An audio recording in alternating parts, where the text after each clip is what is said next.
Hello friends, welcome back to my YouTube channel. मैं हूं professor Nilesh Anandwadi. आज हम जिस टॉपिक के बारे में डिस्कस करने वाले वो है सेल मेम्ब्रेन। सेल मेम्ब्रेन को हम प्लाज्मा मेम्ब्रेन भी कहते हैं, इसी को हम प्लाज्मोलेमा भी कहते हैं और इसी को ही हम ट्रांस मेम्ब्रेन भी कहते हैं। आइए चलिए डिस्कस करते हैं हम डिटेल में। मैं आपको आज सेल मेम्ब्रेन के बारे में 4 चीजें पढ़ाऊंगा। सबसे पहला सेल मेम्ब्रेन का बेसिक कंपोजिशन क्या होता है। उसके बाद सेल मेम्ब्रेन का जो फ्लूइड मोज़ेक मॉडल है जो सिंगर एंड निकोलसन ने 1972 में एक्सप्लेन किया हुआ था, उसका बेसिकली वर्किंग मॉडल, मतलब पहले हम देखेंगे कंपोजिशन, उसके बाद सेल मेम्ब्रेन का स्ट्रक्चर। हम बेसिकली सेल मेम्ब्रेन के इंपॉर्टेंट कुछ फंक्शंस भी देखेंगे और ये डिटेल में देखेंगे कि सेल मेम्ब्रेन किस किस में पाया जाता है। आइए चलिए स्टार्ट करते हैं। सबसे पहले गाइस, अगर हम सेल मेम्ब्रेन बात करें तो मान लो ये कंसिडर कर लो अब ये एक सेल है, ठीक है। तो सेल के अंदर क्या क्या चीजें पाई जाती है। सेल के अंदर जैसे हम देखते हैं सेंटर पे न्यूक्लियस। हाँ, अगर वो यूकेरियोटिक सेल है तो बेसिकली न्यूक्लियस होगा, और यूकेरियोटिक सेल नहीं है, मान लो प्रोकैरियोटिक सेल है, ये बैक्टीरियल सेल है, तो न्यूक्लियस एब्सेंट रहेगा। बिकॉज हमें पता है प्रोकैरियोट मतलब जिनके अंदर न्यूक्लियस नहीं होता है, यूकेरियोटिक मतलब जिनके अंदर न्यूक्लियस होता है। तो बैक्टीरिया को छोड़ के बाकी सब नियर अबाउट यूकेरियोटिक होते हैं। For example animal, plant, amoeba, paramecium, ठीक है, जो भी छोटे छोटे एनिमल है, बड़े एनिमल है, जितने भी प्लांट, एल्गी, ब्रायोफाइट, टेरिडोफाइट, ये सभी यूकेरियोटिक कैटेगरी में आते हैं। मशरूम, फंजाई, ये सब यूकेरियोटिक कैटेगरी में आते हैं। तो यूकेरियोटिक कैटेगरी में सेंटर पे न्यूक्लियस होगा।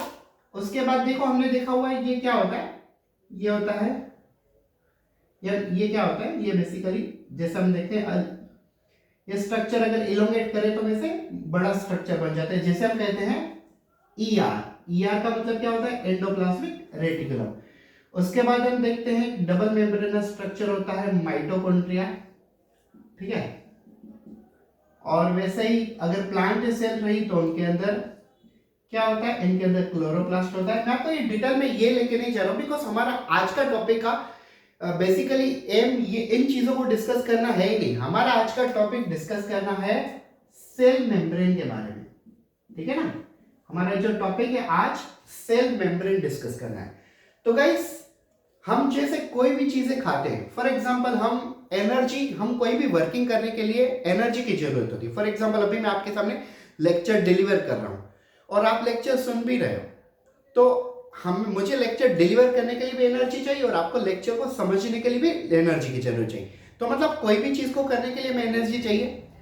एनर्जी चाहिए कहां पे, एनर्जी एक्चुअली हमें सेल के साइटोप्लाज्म में चाहिए। एनर्जी बनेगी कहां पे, एनर्जी बनेगी माइटोकॉन्ड्रिया के अंदर। कौन से फॉर्म में, एटीपी फॉर्म में। हमें पता है हमारी बॉडी में जो माइटोकॉन्ड्रिया है उसे हम पावर हाउस ऑफ सेल कहते हैं, ठीक है। लेकिन डायरेक्टली एटीपी माइटोकॉन्ड्रिया बनाएगा कैसे, पहले तो माइटोकॉन्ड्रिया को कुछ रॉ मटेरियल चाहिए होंगे ना, तभी तो वो माइटोकॉन्ड्रिया एटीपी बना पाएगा।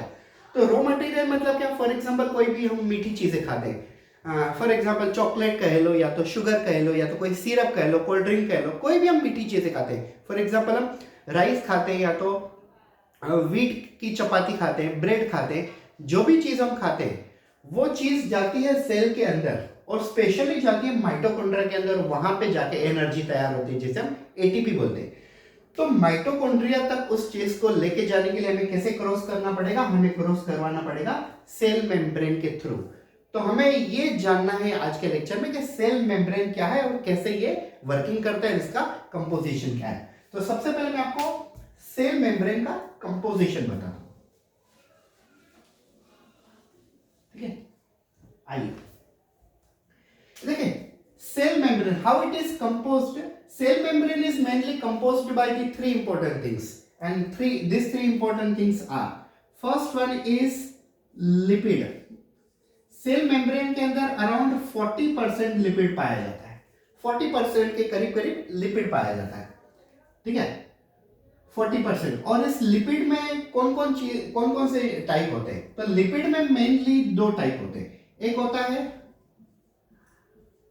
फॉस्फोलिपिड और दूसरा होता है कोलेस्टेरॉल। एक होता है फॉस्फोलिपिड और दूसरा होता है कोलेस्टेरॉल। हाँ, फॉस्फोलिपिड के भी ऑलमोस्ट 3 या 4 टाइप होते हैं, ठीक है। कोलेस्ट्रॉल जो ये होता है, कोलेस्ट्रॉल बैक्टीरियल सेल में, प्लांट सेल में और फंजाई के सेल में, इनके अंदर नहीं होता है। ये मोस्ट प्रोबेबली यूकैरियोट में जो एनिमल कैटेगरी है, एनिमल में कोलेस्टेरॉल पाया जाता है। दूसरा कंपोजिशन जो सेल मेम्ब्रेन का होता है वो होता है प्रोटीन। दूसरा जो कंपोजिशन होता है सेल मेम्ब्रेन में होते हैं प्रोटीन, और प्रोटीन की क्वांटिटी लिपिड से भी ज्यादा होती है, ये होते हैं अराउंड 50%। प्रोटीन में भी दो कैटेगरी आती है। अगर हम एक प्रोटीन अगर देखें तो एक प्रोटीन आते हैं, प्रोटीन के दो टाइप आते हैं। देखो, एक प्रोटीन आते हैं इंट्रिंसिक प्रोटीन, ठीक है, और दूसरे प्रोटीन होते हैं एक्सट्रिंसिक प्रोटीन। इंट्रिंसिक प्रोटीन और एक्सट्रिंसिक प्रोटीन। एक्सट्रिंसिक प्रोटीन आप नाम से ही समझ गए होंगे, जो प्रोटीन सेल मेम्ब्रेन के बाहर होंगे उन्हें हम कहेंगे एक्सट्रिंसिक प्रोटीन, और जो प्रोटीन सेल मेम्ब्रेन के अंदर जा सकते हैं उनको हम बोलेंगे इंट्रिंसिक प्रोटीन। तभी इंट्रिंसिक प्रोटीन और एक्सट्रिंसिक प्रोटीन के और भी नाम होते हैं, ठीक है। एक्सट्रिंसिक प्रोटीन और इंट्रिंसिक प्रोटीन के और भी नाम होते हैं। अगर हम ये देखें इंट्रिंसिक प्रोटीन, ये दोनों मिला के कितना बन जाता है 50%। तीसरा जो कंपोजिशन हमारे सामने सेल मेम्ब्रेन में आता है वो होते हैं कार्बोहाइड्रेट्स। कार्बोहाइड्रेट्स, तो कार्बोहाइड्रेट की क्वांटिटी काफी कम होती है, नियर अबाउट 1 to 10%। कार्बोहाइड्रेट कितने होते हैं? सिर्फ 1 to 10% होते हैं। अब ये तो हो गया बेसिकली कंपोजिशन। 40% हो गया लिपिड, उसमें मेन लिपिड जो है, सबसे ज्यादा लिपिड जो सेल मेम्ब्रेन में पाया जाता है वो होता है फॉस्फोलिपिड। उसके बाद जो पाए जाते हैं वो होते हैं कोलेस्टेरॉल। और कोलेस्ट्रॉल बेसिकली सेल मेम्ब्रेन को स्टेबिलिटी और रिजिडिटी प्रोवाइड करता है। उसके बाद आता है प्रोटीन जो 50% पाया जाता है, और उसके बाद आता है कार्बोहाइड्रेट जो कि सिर्फ 1 to 10% पाया जाता है।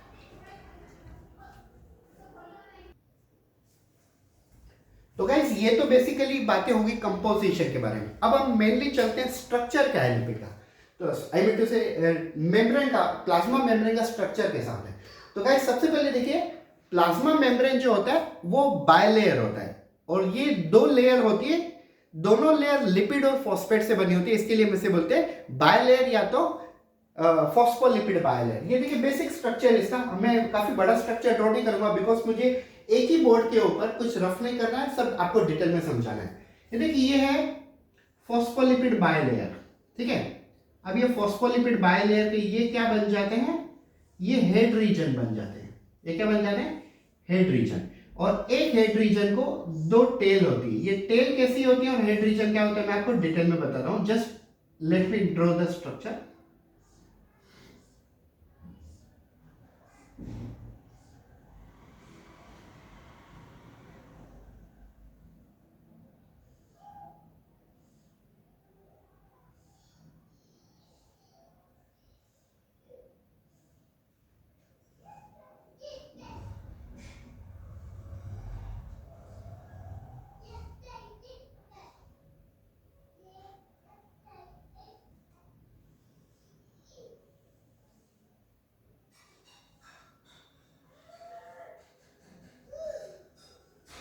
अब ये देखिए ये है लिपिड मेम्ब्रेन का स्ट्रक्चर, ठीक है।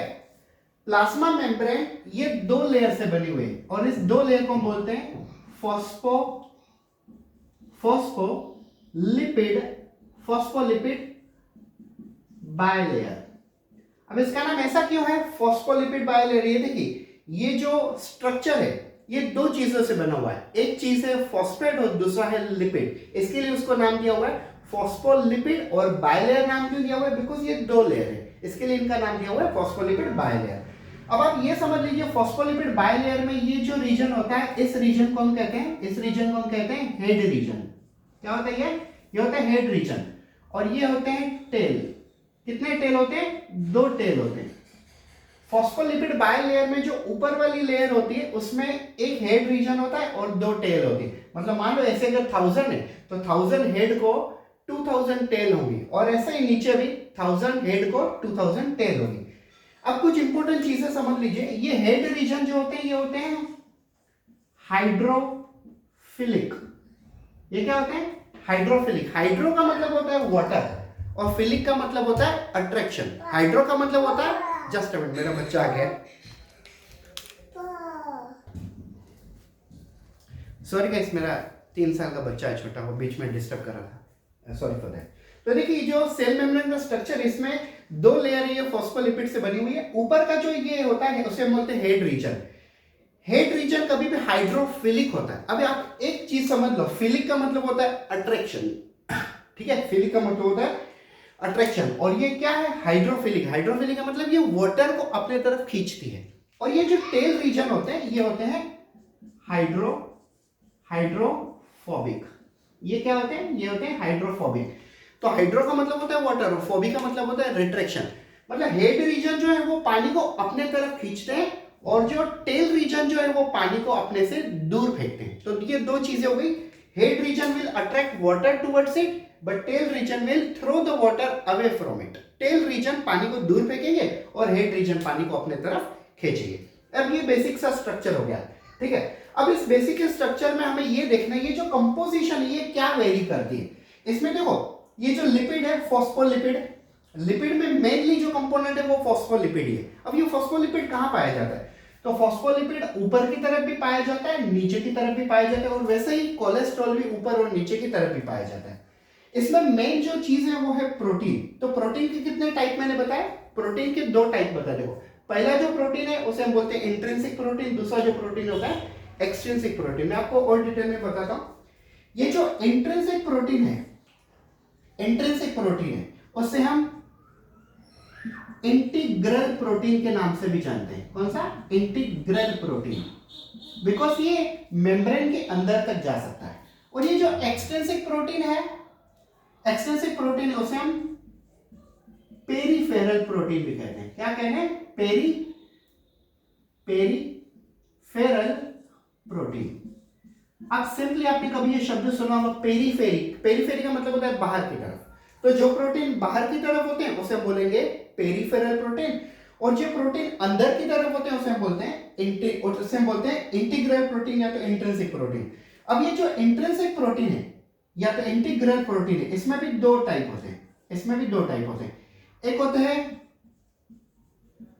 पार्शियल और एक पार्शियली एम्बेडेड, और एक होता है फुल्ली एम्बेडेड। अब पार्शियली एम्बेडेड का मतलब क्या है, जो सिर्फ एक ही मेम्ब्रेन तक हो, और फुल्ली एम्बेडेड का मतलब होता है जो पूरा घूम सकता है। मैं आपको इनके बारे में बताता हूं। अब मैं कलर चेंज कर लेता हूं ताकि आपको प्रॉपर्ली समझ जाए।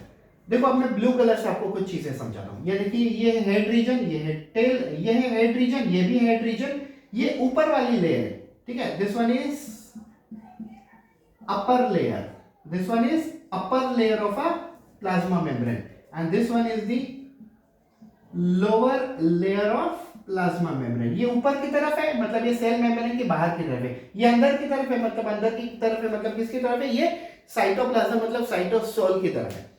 अब यहाँ पे देखिए मान लो एक प्रोटीन है हमारे पास, ठीक है, यहाँ पे एक प्रोटीन है, ये प्रोटीन बाहर की तरफ, ये अंदर नहीं आ सकता, तो इस वाले प्रोटीन को हम क्या बोलेंगे, इस वाले प्रोटीन को हम बोलेंगे, यस, इस वाले प्रोटीन को हम बोलेंगे एक्सट्रिंसिक प्रोटीन। मतलब कौन से प्रोटीन, ये है पेरीफेरल प्रोटीन। कौन से बन गई है, ये पेरीफेरल प्रोटीन बन गए।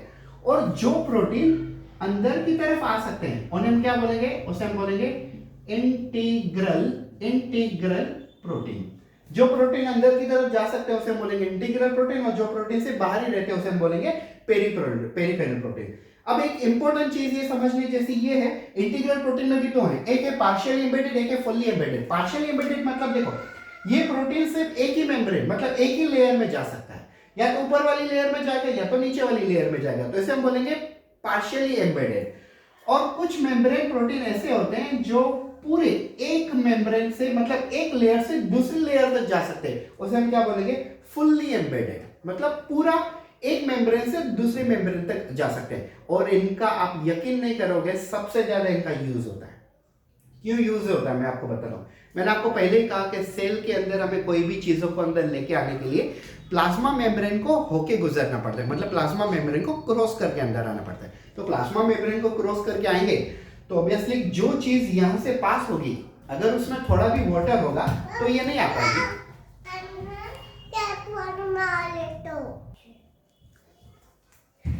तो देखो सेल मेम्ब्रेन के अंदर अगर कोई चीज को लेके आना है तो हमें यहां से डायरेक्टली यहां तक लेके आने के लिए एक ऐसा प्रोटीन लगेगा जो काफी बड़ा प्रोटीन होगा। जो दोनों लेयर को क्रॉस कर सकेगा। तो ऐसे प्रोटीन को हम बोलते हैं फुल्ली एम्बेडेड। तो फुल्ली एम्बेडेड जो प्रोटीन होते हैं इनको हम ट्रांसमेम्ब्रेन प्रोटीन भी कहते हैं, और इनको हम दूसरा भी नाम देते हैं, इनको हम बोलते हैं टनल प्रोटीन। क्या बोलते हैं सेम? Tunnel protein. आपने देखा होगा जब हम ट्रेन का सफर करते हैं तो कभी कभी रास्ते में टनल आ जाती है, तो उस टनल के एक साइड से हमारा इंजन होता है और एक साइड से ट्रेन के आखिरी वाले बोगीज होते हैं, तो टनल बीच में आ जाती है। सेम वे देखो, ये एक मेम्ब्रेन की लेयर है, ये भी एक मेम्ब्रेन की लेयर है, लेकिन ये जो प्रोटीन है वो दोनों तरफ दिख रहा है, इसके लिए इसे टनल प्रोटीन भी बोलते हैं, इसे ट्रांसमेम्ब्रेन प्रोटीन भी बोलते हैं। अब आप ये तीसरी वाली चीज समझ लीजिए, कार्बोहाइड्रेट। तो कार्बोहाइड्रेट मतलब क्या? शुगर। मतलब क्या? ग्लूकोज। तो ग्लूकोज है ना, दो प्रकार के होते हैं। कैसे होते हैं? जो ग्लूकोज प्रोटीन से कनेक्टेड होते हैं उसे हम बोलते हैं ग्लाइकोप्रोटीन, और जो ग्लूकोज लिपिड से कनेक्टेड होते हैं उसे हम बोलते हैं ग्लाइकोलिपिड। आई होप सो कैमरे में आपको यहां तक दिख रहा होगा।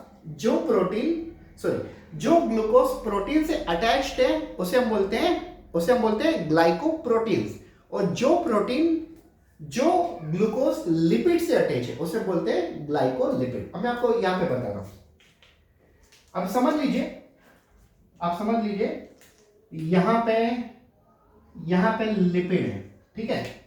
तो लिपिड के साथ जो प्रोटीन कनेक्टेड है उसे हम क्या बोलेंगे? उसे हम बोलेंगे ग्लाइकोलिपिड, ठीक है। और ये प्रोटीन है, तो प्रोटीन के साथ जो ग्लूकोज कनेक्टेड है उसे हम क्या बोलेंगे? उसे बोलेंगे ग्लाइकोप्रोटीन। सीधी सी बात है ना। देखो, कार्बोहाइड्रेट को हम सिंपली कैसे पहचानेंगे? ग्लूकोज से पहचानेंगे।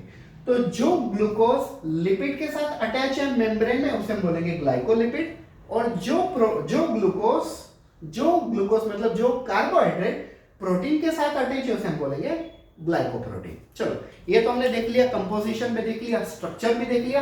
अब हम बेसिकली ये चीज देखते हैं, ये जो स्ट्रक्चर है ना, बेसिकली हमें किसने बताया होगा? ये बताया होगा दो साइंटिस्ट ने जिनका नाम था सिंगर एंड निकोलसन। कब बताया था इन्होंने 1972 में ये मॉडल बताया था, और इस मॉडल का उन्होंने नाम दिया हुआ था, फ्लूइड मोज़ेक मॉडल। क्या नाम दिया हुआ था? Fluid mosaic model. किसने दिया हुआ था? सिंगर एंड निकोलसन ने बताया होता है कि फ्लूइड मोज़ेक मॉडल जो है, मतलब प्लाज्मा मेम्ब्रेन का जो स्ट्रक्चर है वो फॉस्फेट लिपिड से दो लेयर से बना हुआ है, जिसमें ऊपर की तरफ सब हेड रीजन होते हैं जो हाइड्रोफिलिक होते हैं, मतलब पानी को अपने तरफ अट्रैक्ट करते हैं, और नीचे दो टेल होती है, ये होती है हाइड्रोफोबिक मतलब ये पानी को अपने से दूर फेंकती है। अब चलो हमें ये देखना है कि कौन कौन सी चीजें इजीली पास हो सकती है, कौन कौन सी चीजें नहीं पास हो सकती। तो ये देखिए कौन सी चीजें इजीली पास इजीली। तो इजीली कौन पास हो सकता है? O2 पास हो सकता है, यस, CO2 इजीली पास हो सकता है। देखिए, ऊपर की तरफ ऑक्सीजन होगा तो ऑक्सीजन अंदर की तरफ आएगा, वो इजीली पास हो जाएगा, ठीक है, इजीली पास हो जाएगा। अब आप बोलोगे कि ऑक्सीजन के अंदर क्या जरूरत है? देखो, सेल के अंदर माइटोकॉन्ड्रिया है, तो माइटोकॉन्ड्रिया के अंदर मेटाबॉलिक रिएक्शंस होती है, कौन सी? ग्लाइकोलिसिस, उसके बाद क्रेब्स साइकिल, उसके बाद इलेक्ट्रॉन ट्रांसपोर्ट चेन। तो ये तीन रिएक्शन करने के लिए हमें ऑक्सीजन की जरूरत होती है। तो ऑक्सीजन सेल मेम्ब्रेन के बाहर से अंदर की तरफ आएगा। उसके बाद मेटाबॉलिक रिएक्शन का फाइनल प्रोडक्ट क्या होता है? बेसिकली कार्बन डाइऑक्साइड भी निकलता है, कार्बन डाइऑक्साइड एमिटर से बाय प्रोडक्ट निकलता है। मेन प्रोडक्ट तो होता है एटीपी, तो बाय प्रोडक्ट निकलता है जो CO2। तो CO2 को सेल मेम्ब्रेन से बाहर जाने के लिए वो भी प्रोसेस इजी होती है। तो इसके लिए इजीली कौन पास होते हैं? O2 और CO2। हाँ, जो नॉट पास इजीली, अगर हम ये देखें तो कौन? Ions, yes, small molecules, glucose, ठीक है, ऐसे मॉलिक्यूल इजीली पास नहीं होंगे। फॉर एग्जांपल आप समझ लीजिए यहां पे कोई मॉलिक्यूल है ग्लूकोज, ठीक है।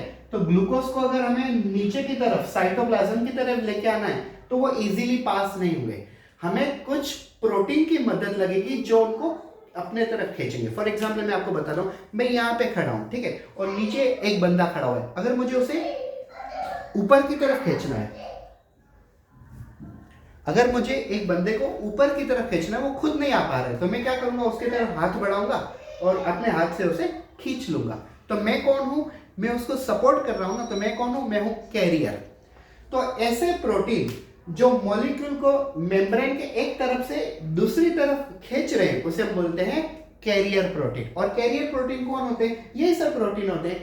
पेरिफेरल प्रोटीन जो ऊपर की तरफ लगे हुए हैं, और इंटीग्रल प्रोटीन जो अंदर की तरफ जा सकते हैं। इंटीग्रल प्रोटीन में भी जो पार्शियली एम्बेडेड है, जो आधा अंदर जाएंगे, और फुल्ली एम्बेडेड जो मतलब पूरे के पूरा अंदर तक जा सकते हैं, जैसे हम ट्रांसमेम्ब्रेन प्रोटीन है तो टनल प्रोटीन के नाम से भी जानते हैं। तो मान लो ये ग्लूकोज है, मान लो ये ग्लूकोज मॉलिक्यूल है, ठीक है, और इस ग्लूकोज मॉलिक्यूल को सेल के अंदर लाना है, तो कौन लेके आएगा, ऐसे हम टनल प्रोटीन लेके आएगा। तो देखिए ये मूवमेंट हो रही है, तो ऐसे मूवमेंट जो प्रोटीन के थ्रू होती है उसे हम बोलते हैं फैसिलिटेटेड डिफ्यूजन। आपने 11th स्टैंडर्ड के chapter number transport in plant 11 number chapter में देखा होगा सीबीएसई बुक में। और अगर कोई मॉलिक्यूल इजीली पास हो जाते हैं तो वो सिंपल पैसिव डिफ्यूजन से होते हैं, और अगर कैरियर प्रोटीन की मदद से पास होते हैं तो वो फैसिलिटेटेड डिफ्यूजन से होती है। कुछ मॉलिक्यूल ऐसे होते हैं जो बिल्कुल भी पास नहीं होते, तो उनको हमें एटीपी की मदद से पास करना पड़ता है, एटीपी की हेल्प से पास करना पड़ता है। तो ऐसी वाली प्रोसेस को हम बोलते हैं एक्टिव ट्रांसपोर्ट। वो भी आपको 11th स्टैंडर्ड की सीबीएसई में मिल जाएगा ये सब चीजें। हाँ, अब एक चीज आती है, हमें जब वाटर को पास करवाना होता है, वाटर को पास करवाना होता है तो हम कैसे पास करवाएंगे, जब हमें वाटर को पास करवाना होता है तो हमें स्पेशल प्रोटीन की मदद लेनी पड़ती है। ऐसे प्रोटीन को हम बोलते हैं एक्वापोरिन्स। एक्वापोरिन्स मतलब यहाँ पे ऐसे छेद होते हैं, ऐसे होल्स होते हैं, ठीक है, और ये ऐसे होल्स में से क्या डायरेक्टली वाटर है ना इजीली एक मेम्ब्रेन से दूसरे मेम्ब्रेन में आर पार हो जाता है। बिकॉज वाटर अगर टेल के रीजन के क्लोज में आता है तो टेल रीजन उनको अपने से दूर फेंकते हैं, बिकॉज उनका तो वो नेचर ही है ना, हाइड्रोफिलिक हेड है, नो डाउट ये वाटर को अपने तरफ खींचेगा। लेकिन जब वो वाटर टेल के पास आएगा तो टेल उन्हें फिर से वापस भेज देगी उल्टी डायरेक्शन में, और वो हमें नहीं चाहिए, बिकॉज सेल के अंदर वाटर की भी जरूरत होती है। तो ऐसे प्रोटीन जो वाटर को ट्रांसपोर्ट करते हैं सेल के अंदर, इनको बोलते हैं एक्वापोरिन्स। क्या बोलते हैं उसे, एक्वापोरिन्स। आई होप सो आप लोगों को ये मेमोरी के बारे में काफी चीजें पता चली होगी। अब हम बेसिकली देखते हैं कि फंक्शन क्या होता है। देखो, सेल मेम्ब्रेन, प्लांट सेल के अंदर सबसे बाहर होती है सेल वॉल, और उसके बाद होती है सेल मेम्ब्रेन। लेकिन एनिमल सेल के अंदर तो सेल वॉल होती नहीं, तो सबसे पहला जो लेयर है वो है सेल मेम्ब्रेन। तो सेल मेम्ब्रेन का सबसे पहला जो फंक्शन होता है वो होता है transport of a molecule. It may be the O2, CO2, it may be the ions, it may be you can say glucose, water, etcetera etcetera. तो सबसे पहला उनका काम होता है ट्रांसपोर्ट। उसके बाद उनका काम होता है सेल सिग्नलिंग में। तो जैसे ऊपर से कोई हार्मोन सेल के साइटोप्लाज्म के अंदर आना चाहता है तो सेल मेम्ब्रेन उसे सिग्नल करेगी, ठीक है। उसके बाद सेल रिकॉग्निशन, मतलब सेल को पहचानना, दूसरे सेल को पहचानना। फॉर एग्जाम्पल, अगर हमारी बॉडी में कोई एंटीजन अंदर आ जाता है तो वो एंटीजन, सेल मेम्ब्रेन उस एंटीजन को पहचानेगी और देखेगी ये एंटीजन हमारी बॉडी का है या बाहर का है। बिकॉज जैसे आपको पता है आरबीसी के ऊपर भी कुछ एंटीजन होते हैं जो हमारी बॉडी का ब्लड ग्रुप डिसाइड करते हैं। तो सबसे पहले एंटीजन हमारा खुद का है, सेल्फ एंटीजन है या तो बाहर का एंटीजन है, नॉन सेल्फ एंटीजन, ये पहचानना, इसे बोलते हैं सेल रिकॉग्निशन। जैसे आपको पता है ऑटो इम्यून डिसीज होती है, ठीक है, ऑटो इम्यून डिसीज ऐसे डिसीज है जिसमें हमारी खुद की बॉडी खुद के सेल के अगेंस्ट से फाइट करती है, इसे हम बोलते हैं ऑटो इम्यून डिसीजेस, ठीक है ना। तो ऐसे चीजों में काफी इंपॉर्टेंट होती है। उसके बाद अगर हम और फंक्शन देखें तो इनका फंक्शन देखो, diffusion, facilitated diffusion, active transport, osmosis, ये भी होता है। बिकॉज सेल मेम्ब्रेन हमारी जो होती है ना, सेल मेम्ब्रेन होती है selective permeable membrane. Cell membrane को हम सिलेक्टिव परमिएबल मेम्ब्रेन भी कहते हैं और सेमी परमिएबल भी। सिलेक्टिव परमिएबल मेम्ब्रेन क्यों कहते हैं, बिकॉज ये मॉलिक्यूल को सिलेक्ट करती है कि ये मॉलिक्यूल इजीली अंदर आ सकते हैं और ये मॉलिक्यूल इजी अंदर नहीं आ सकते। इसके लिए हम इसे सिलेक्टिव परमिएबल मेम्ब्रेन या सेमी परमिएबल मेम्ब्रेन भी कहते हैं। आई होप सो आपको ये सेल मेम्ब्रेन का मॉडल इजीली समझ में आया होगा। ये मैंने एक्चुअली काफी डिटेल में एक्सप्लेन नहीं किया हुआ है, ठीक है, काफी डिटेल में एक्सप्लेन नहीं किया हुआ, बिकॉज मतलब ये अगर हम देखें बीएससी एमएससी लेवल तक एक्सप्लेन नहीं किया हुआ, लेकिन 11-12 स्टैंडर्ड तक ये इजीली आप रीच कर सकते हो इस चीज को। और 11-12 स्टैंडर्ड में अगर हम देखें तो ये सब चीजें इतने डिटेल में एक्सप्लेन नहीं की है, तो आप ऐसे बीएससी लेवल तक का समझ सकते हो। लेकिन नेट सेट में जो सेल मेम्ब्रेन के बारे में डिटेल में पूछा जाता है, आई नो कि मैंने इतना लेवल का एक्सप्लेन नहीं किया हुआ है, और ऐसे भी वीडियो आपके सामने मैं लेके आऊंगा। Thank you so much, have a nice day.